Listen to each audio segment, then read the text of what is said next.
To nan kuma gwamnatin jihar Kano ta yi alkawarin ci gaba da tallafawa kungiyar kwallon kafa ta Kano Pillars domin cika burinta na karkarewa a mataki mai kyau domin samun gurbi na samun ɗaya daga cikin guraben wakiltar Najeriya a gasar CAF Champions League ko kuma CAF Confederation Cup. Bayanin hakan ya fito ne ta bakin mai rikon mukamin kwamishinan matasa da wasanni na jihar ta Kano wato Honorable Hamza Safiyanu Kachako a lokacin da yake tattaunawa da gidan talabijin na wasannin TCTV. Kwamishinan ya ce ci gaba da tallafawa kungiyar ta sai masu gida zai taimaka mata wajen fitar da jihar da ma arewacin Najeriya a kunya.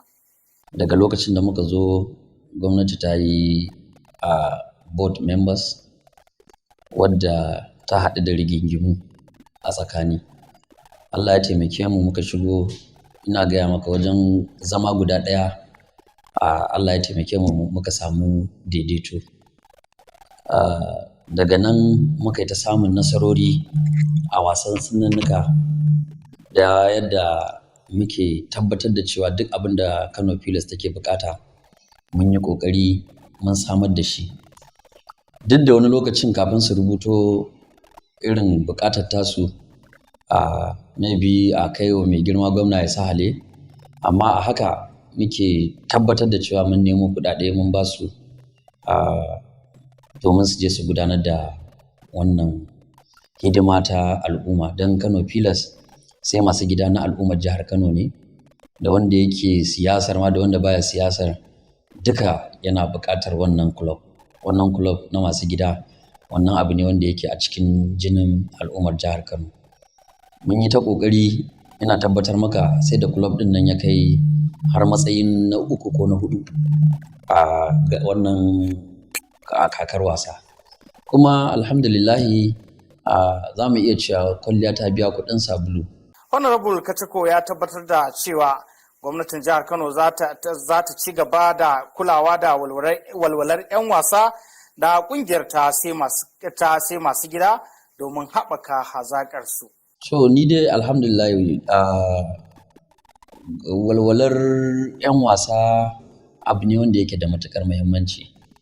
Lokacin da na zo a burina shine daga wannan lokacin Kano Pillars ba za ta sake tafiya wani wasa na away da ya haura jihohin arewa a mota ba ma, wanda mun yi niyya duk yadda za mu yi sai dai su riga tafiya a jirgin sama saboda tsaronsu, saboda lafiyarsu, saboda su samu hutu na musamman na yadda za su buga wa Kano Pillars wasa. Mun zo mun tarar da yadda culture ɗin ake tafiya. A kuma wannan yanayin da muke ciki na harkokin wasanni, mun ga yadda duniya ta ɗauki harkokin wasan ƙwallon ƙafa, musamman a arewacin Najeriya baka da club ɗin da ya wuce Kano Pillars. Mun zo mun ga irin yadda suke da breakdown da yadda suke yin abubuwa. A take a wannan lokacin ni ne nan na ce sai an canja. Kusan ko wani wasa ma da za su tafi na nan kusa-kusa na tabbatar da cewa sai sun tafi a jirgin sama. Kuma haka aka yi, ba mu samu jirgi daga nan Kano ba, suka tafi daga Abuja suka hau jirgi. Hotel ɗin da za su zauna sai da na tabbatar da cewa ba su zauna a hotel ma mai arha ba, wanda a take a wajen ɗan allowances ɗinsu sai da na increasing ɗinsa to 100% domin su samu walwala. Kuma wannan 100% zai zama applicable ne to gabaki ɗaya wasannin da za su riga yi, ko a gida ko a waje. Duk yadda za su yi wasa akan haka za su tafi. Muna tabbatar maka da cewa muna so mu ɗaga daraja da kima ta 'yan wasanmu na Kano Pillars da club ɗin Kano Pillars.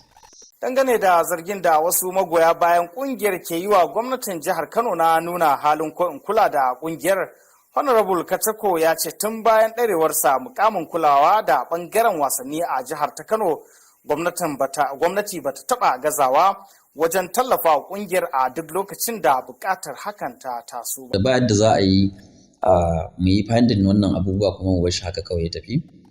Ina tabbatar maka ko mai girma gwamna ne ya ji wannan, ai zai ce to ya aka yi aina aka kwana a ragaya. So ina tabbatar maka wannan abin ba za mu ɗauke shi lightly ba. Duk abubuwan da ake yi ina tabbatar maka ban yadda ko na taɓa barin cewa Kano Pillars sun tafi wani waje ban nemo kuɗi ba, pending ko da ba a samu approval ba, sai na tabbatar da cewa an ba su kuɗin da ya kamata sun tafi.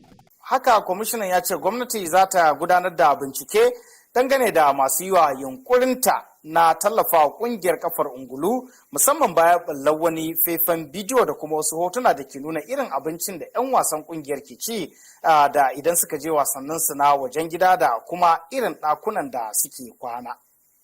Fans Club muna so ku ci gaba da marawa wannan kungiya ta Kano Pilas baya, ku ci gaba da rike ta, ku ci gaba da ba su ƙwarin gwiwa a wajen wasanni, sannan ku guji wani abu wanda idan an zo muku wasa wanda zai janyo club din tara da wani abubuwa marasa na tarbiyya. An san mutanen Kano da tarbiyya, musamman yanzu a kallon ƙwallon kafa ne.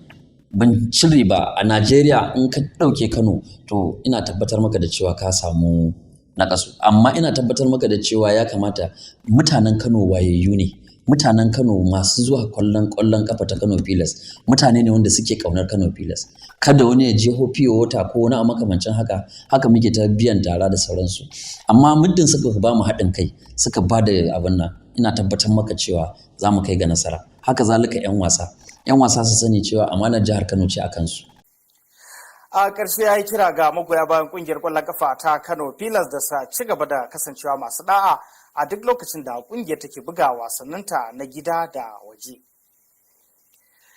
Kano Pilas ta lashe gasar Premier League ta Najeriya har sau 4, haka kuma ta taɓa kaiwa zagayen gab da ƙarshe na gasar CAF Champions League a shekara ta 2008.